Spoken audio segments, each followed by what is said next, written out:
You'll hear a number of different recordings and you'll have to answer the questions on what you hear. There will be time for you to read the instructions and the questions, and you'll have a chance to check your work. All the recordings will be played once only.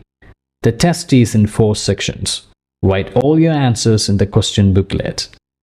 At the end of the test, you will be given 10 minutes to transfer all your answers to an answer sheet. Now turn to section 1. Section 1. You will hear a conversation between a student and a saleswoman. First, you have some time to look at questions 1 to 10.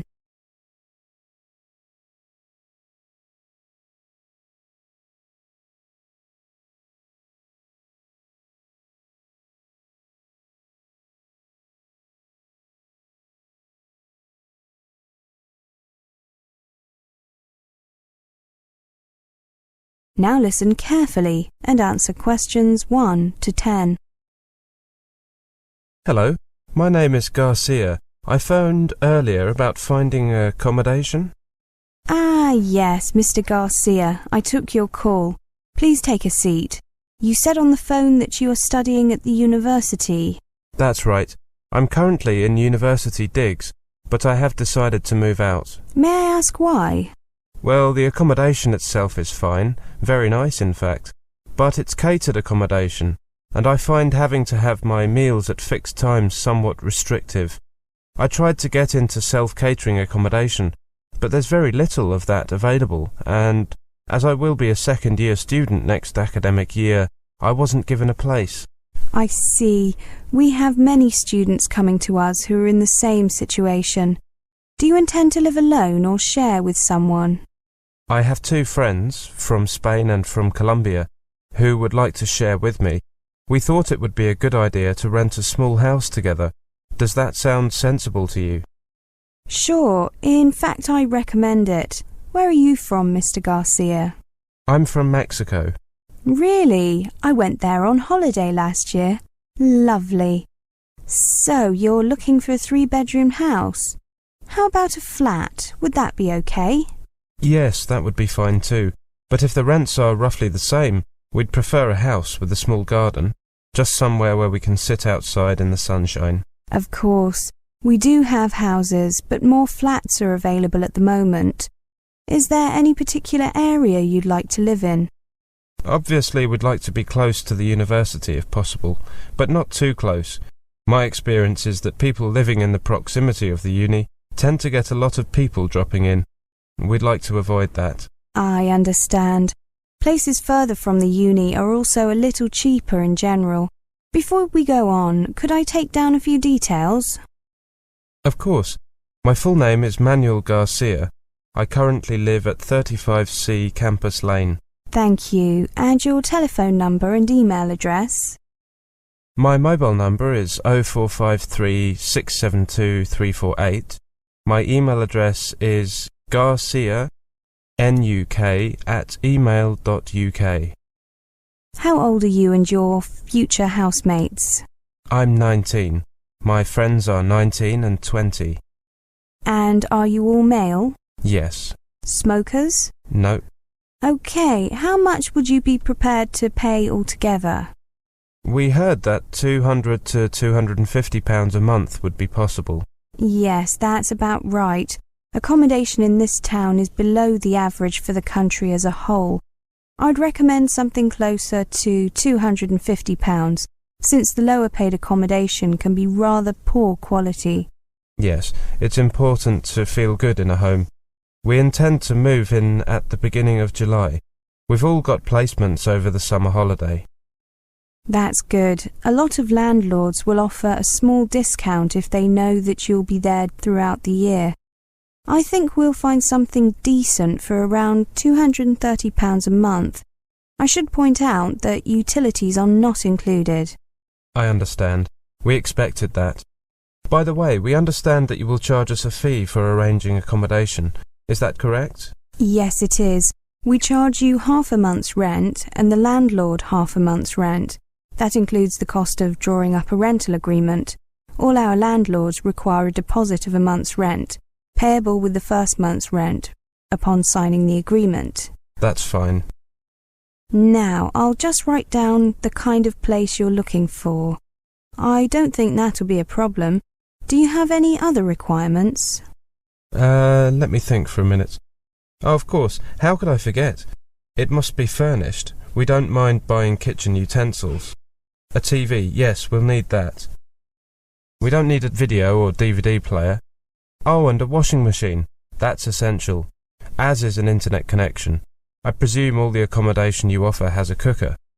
Yes, you don't have to worry about that. Do you prefer a bath or shower? We'd prefer to have a shower, but we're not fussy about that.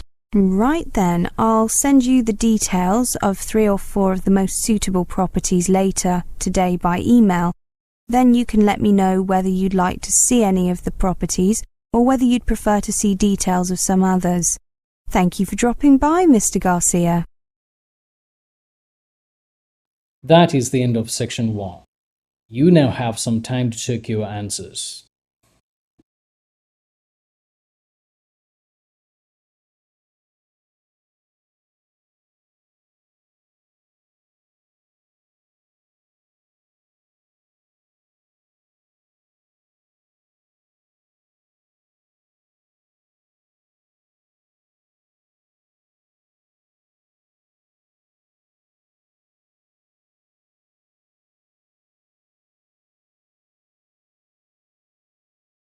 Now turn to section 2.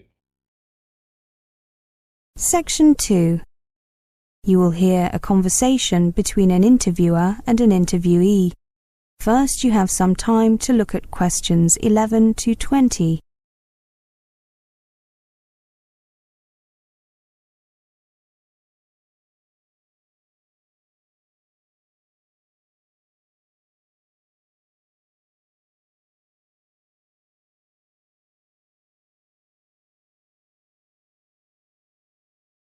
Now listen carefully and answer questions 11 to 20.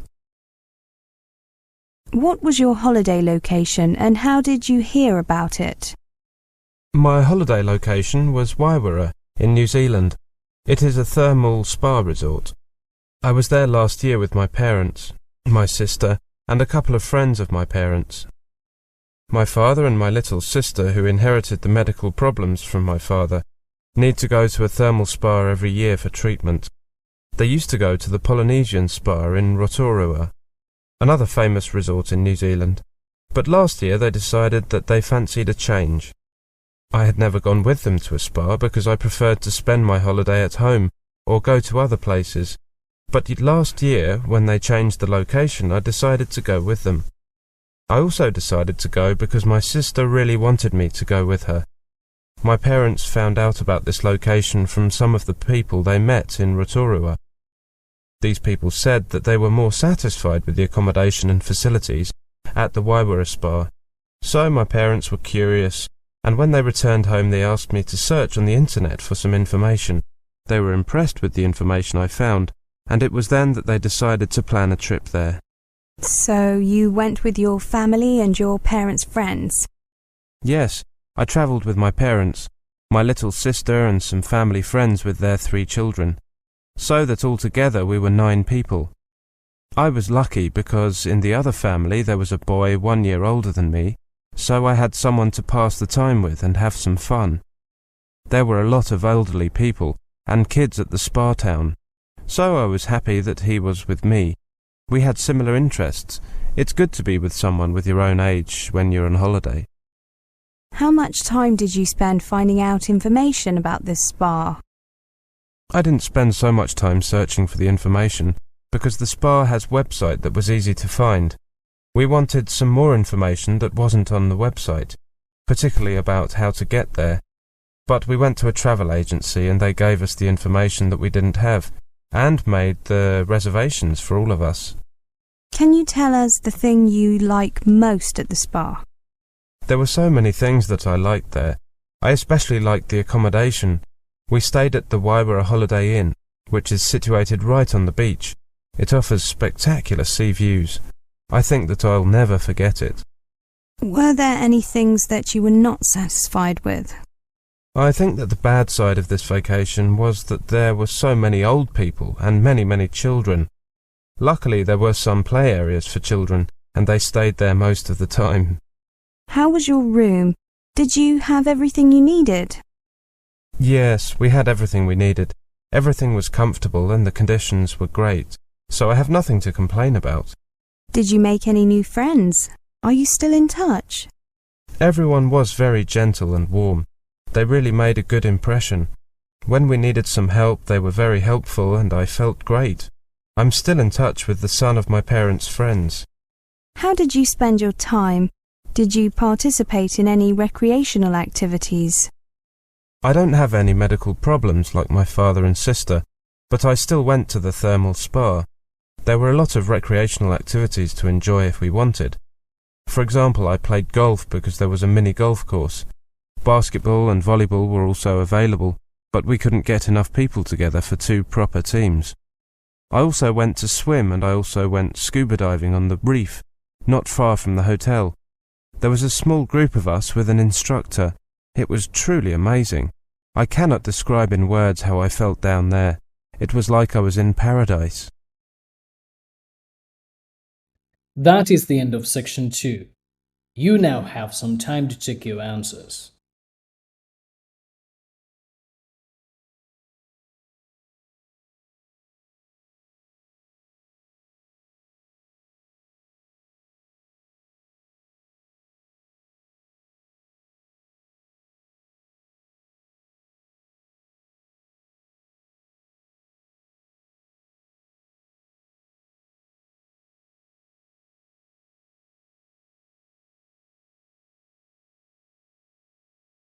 Now turn to section 3. Section 3. You will hear a talk. First, you have some time to look at questions 21 to 30.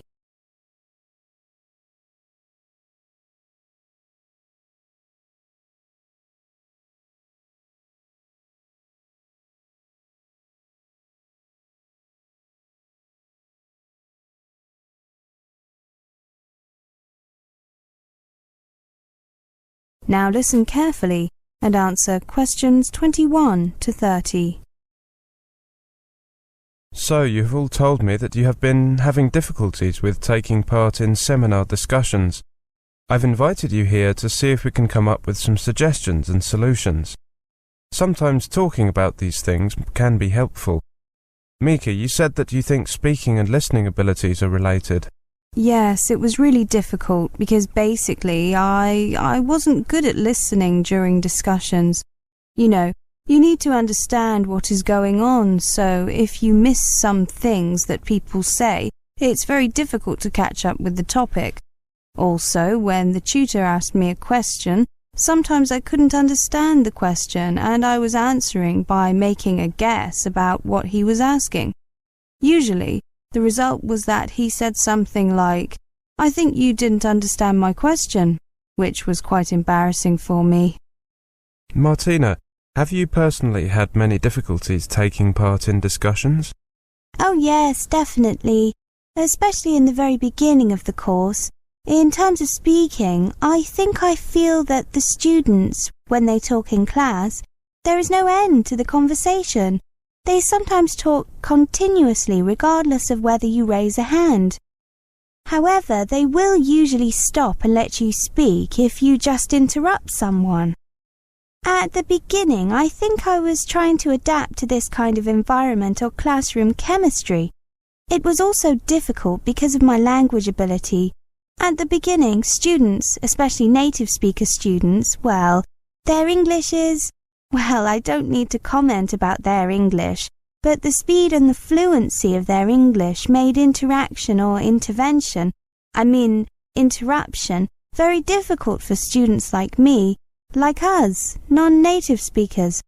One thing I learnt to try and do is to think and try to anticipate where the discussion might go, so that when, for example, they talk about something, like when they talk about, for example, how children think, I can get some ideas in my mind and then I can join in. Before, by the time I had collected all my thoughts and was ready to join in, the discussion had moved on. So basically, I think it requires you to think quickly and think ahead if you want to join in. Mikhail, have you done anything to try and improve and to participate in such discussions? I think I have.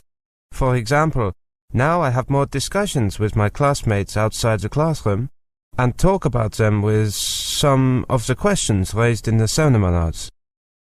If you ask tutors about your concerns, they listen to you very carefully and they pay attention to the issue in future seminars. They also try to, how do you say it in English, catch your eye and see if you are ready to make a comment. If you are, they interrupt the native speakers and, what's the other idiom, give you the floor. That's it. Tutors are very good at accommodating all the people in the room, but you have to let them know you want to speak. Eye contact and body language can be useful. Martina, with regards to speaking in discussions, what advice would you give to another student coming to study in England? Be polite when you discuss something or argue something. Don't be aggressive. Just be polite and argue in a polite way. And if you say something wrong, just admit it. English students don't mind if you make a mistake, and you should admit it and then continue the argument or discussion. If I have a really good idea or previous knowledge about the subject under discussion, my view is respected. But if I don't have anything to say about the topic, that's not good. So I advise the students from overseas to be prepared and to be polite. It's a good chance for you to talk and share. Take it. Mika, what advice would you give to international students about how to prepare for discussion activities? If you want to improve your English abilities, it takes some time. You must be realistic. You cannot make a quick improvement easily. But what you can do immediately is to have enough knowledge on that subject. If you have enough knowledge, for example, if you know technical terms, there is a much higher probability that you will understand the content of the seminar. You can also help yourself by using your English outside seminars. If you make some friends from your seminar groups, you will also find that they like to discuss topics with you in the seminars. So that's the advice I would give. I agree with Martina about being prepared before the discussion. I find that English students are very interested in how things are done or tackled in other countries. However, they can be impatient if you take too long to express yourself. Well, thank you very much. I hope that's given you a few ideas. Now, there is something else I can suggest.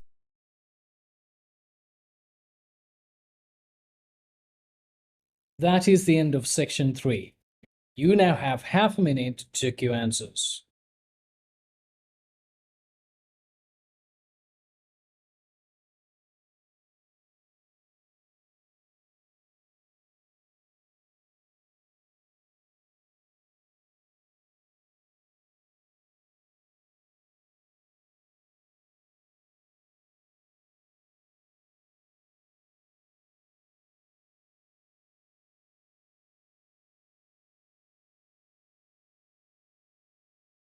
Now turn to section 4. Section 4. You will hear a lecture about some useful information when you go to study overseas. First, you have some time to look at questions 31 to 40.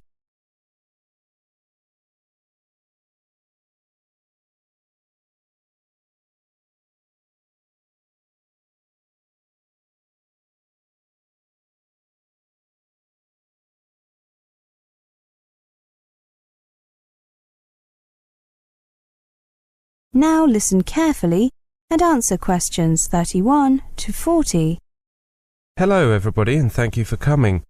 I know that you're all very busy at this time, but I hope that by coming to this talk, you'll at least get some useful information for when you go to study overseas. Well, today I want to talk about the effect of cultural background on learning style. That is, how a learner's culture might impact on his or her approach to study. I want to begin by looking at some basic cultural values and how these affect teaching and learning. I'll then go on to present evidence which shows that approaches to learning which are acceptable in one culture may not be acceptable in another. If you have any questions, I'd be happy to answer them at the end of the talk. Now, I want to start by introducing the two concepts. They are actually contrasting concepts. These are conserving and extending cultures. What do these terms mean? Experts have categorized cultures as being either basically conserving or extending in their attitude to the transmission of knowledge. Let me give you an example to try to make this clear. A good example of a conserving cultural attitude is demonstrated by most Arabic cultures. Here there is the requirement to learn the Holy Book, the Quran, by heart. This demands a huge effort of memorization, as you can imagine. The way the Quran is learnt impacts on the way other subjects are learnt generally. It might also have an effect on learners' perception of what constitutes an acceptable teaching style. By this I mean that the unquestioning acceptance of the messages in the Quran and the concentration and repetition necessary to memorize those messages are transferred to the learning of school subjects and to the expectations students have on teachers. That's Arab culture. Let's turn now to Chinese culture. There is evidence to suggest that Chinese culture is conserving in nature. For example, keeping quiet in the classroom, listening to the teacher, not talking to other students, not interacting. These tend to characterize the Chinese classroom. As a result, Chinese learners do not develop argumentation skills as quickly as their American counterparts. American students tend to be actively encouraged to question their teachers, their materials, and to interact with other classmates. However, I have to say, in the interests of balance, that Chinese students tend to work with greater concentration. But this is not the point I'm trying to make. The point is that some cultures display a conserving attitude to teaching and learning, while others display a more extending attitude to learning. Now, the memorization and non-interactive styles of learning encouraged, for example, in Arab and Chinese cultures, may disadvantage learners, at least initially, when they progress from secondary school to university. Why is this? Well, it's because universities worldwide are increasingly adopting, with a few local variations, the Western requirement for students to show argumentation skills in written assignments and effective interpersonal skills in tutorials and seminars. In other words, the world model for university teaching and learning is now the Western model, the interactive model, if you like. Now, of course, students from conserving backgrounds who go on to study in an extending culture will obviously need to adapt to a different learning style to accommodate to the new conditions. This, unsurprisingly, can often prove to be a painful process. However, such learners are able to make the transition quite successfully, with guidance from academic staff and a lot of determination from their own part to unlearn or dismantle the study-related approaches and strategies acquired in their own cultures. Let me give you some examples from real life to try to illuminate this issue. I've put these on slides. Now let's look at the comments made by 3 Asian students who found the Western university system of teaching and learning very different from their previous experience. If you just look at the screen, I've put these comments on slides, as I said. This is what a Chinese undergraduate from Shanghai studying at an Australian university had to say. Generally, many of us are trained in a system where you don't contribute much to classroom discussions. Some students even hesitate to ask questions from lecturers. Here's what a master's student from Japan studying at an English university in London had to say. In Japanese culture and education, the emphasis on training seems to be on intuition rather than logical construction of arguments. This makes it much harder to study at my British university. Finally, let's take a look at the comments by an Indian research student studying at an American university. One problem was getting used to the American system, where a student is expected to find out for herself or himself the requirements and facilities of the university. This contrasts with the system at home, whereby a person, generally the lecturer or supervisor, is responsible for the needs of the student. To sum up then, there is certainly evidence to show that the cultural values of a society affect the way that society's educational institutions function and how the teaching in them is carried out. While ensuring the continuation of cultural identity and solidarity, the existence of culturally determined patterns of teaching and learning means that individual learning style, the way a learner would prefer to learn, is largely ignored in classrooms around the world. Well, that's all I want to say for the moment. I hope you'll find what I've said interesting and useful when you go overseas to study. Are there any questions? That is the end of section 4. You now have half a minute to check your answers.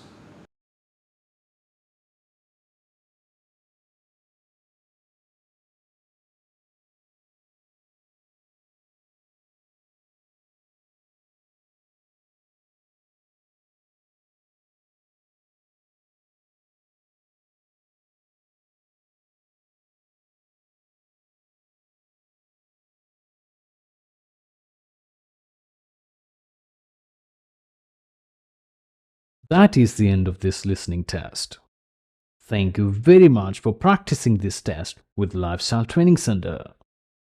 You can now check in the description and verify your answers. If you find this video helpful, please subscribe to our channel and write down your comments and let us know how you feel about it. If you need more help or for training, please feel free to contact us. Details can be found in the description. Until we see you next time, take care. Bye-bye.